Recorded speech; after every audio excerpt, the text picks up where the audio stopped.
Hello दोस्तों, मुझे जाना था बेंगलोर और मैं बेंगलुरु के लिए निकल पड़ा था जोधपुर एयरपोर्ट। जोधपुर एयरपोर्ट आने के बाद आप देखिए ये जोधपुर एयरपोर्ट है। उसके बाद अपने क्या एंटर्स एयरपोर्ट के अंदर अपना बैग लगेज री चेकिंग करवाने के बाद ये मुझे मिल गया है अपना टिकट, बोर्डिंग पास मिल गया है। और अभी दो ही आपको शानदार जोधपुर का एयरपोर्ट दिखाता हूँ। और मुझे लगी थी भूख क्योंकि सुबह से मैंने कुछ नहीं खाया था। ये देखो सामने है अच्छी सी शॉप और यहाँ पे जाके देखा तो कुछ भी नहीं था। मैंने लिया 130 रुपये का समोसा।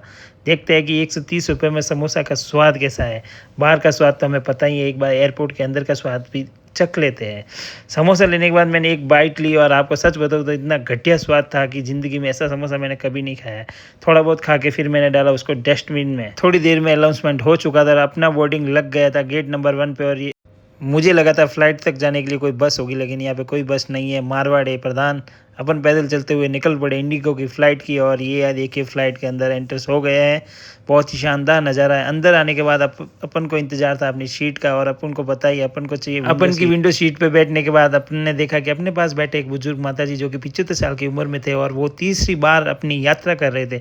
उन्होंने मुझसे भी पूछा कि बेटा तो कितनी बार बैठे हो। मैंने कहा मैं भी माता जी 4-5 बार तो बैठ गया हूँ। अब अपनी फ़्लाइट तैयार थी टेक ओवर के लिए और ये देखिए धीरे धीरे चल रही है। मैंने माता जी को पूछा कि माता जी आपको डर तो नहीं लग रहा है। उन्होंने कहा नहीं बेटा मुझे तो नहीं लग रहा है, तुम मत डरना।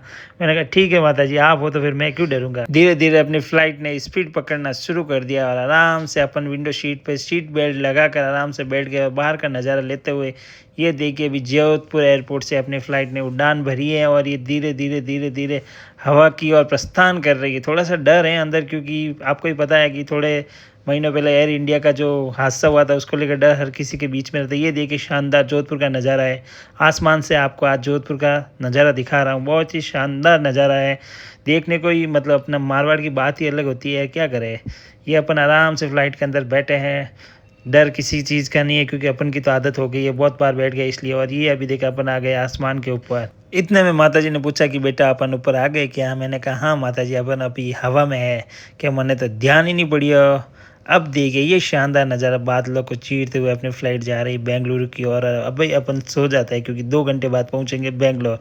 मैं थोड़ी देर में सो गया था। सो के वापस 2 घंटे बाद अगर उठा तो देखा कि शानदार नज़ारा था। ये बादल को चीरते हुए अपनी फ़्लाइट धीरे धीरे जा रही थी बेंगलोर की ओर। और 2 घंटे के बाद अपन पहुंच गए थे बेंगलुरु। ये देखे बेंगलुरु का नज़ारा, शानदार बेंगलुरु का नज़ारा। बेंगलुरु का एयरपोर्ट इंडिया का टॉप मोस्ट एयरपोर्ट में से एक है जो कि बहुत ही अच्छा बना हुआ है। अपन फ़्लाइट से बाहर आने के बाद ये दिखे बेंगलोर का शानदार एयरपोर्ट का नज़ारा जो कि बहुत ही शानदार तरीके से बनाया गया है। अभी मुझे जाना था कब्बनपेट मैजेस्टिक और मैं अपनी बस की ओर निकल चुका हूँ क्योंकि यहाँ से बस में सिर्फ 256 रुपीज़ में अपन कब्बनपेट जा सकते हैं। अगर टैक्सी करेंगे तो उसका किराया लगेगा 2000 रुपये। 2000 रुपये क्यों वेस्ट करना, अपन चलते हैं बस की ओर। बस की ओर जाने के बाद ये मिल गई थी अपन की बस और अपन जा रहे हैं अभी कब्बनपेट बेंगलोर। Bye bye.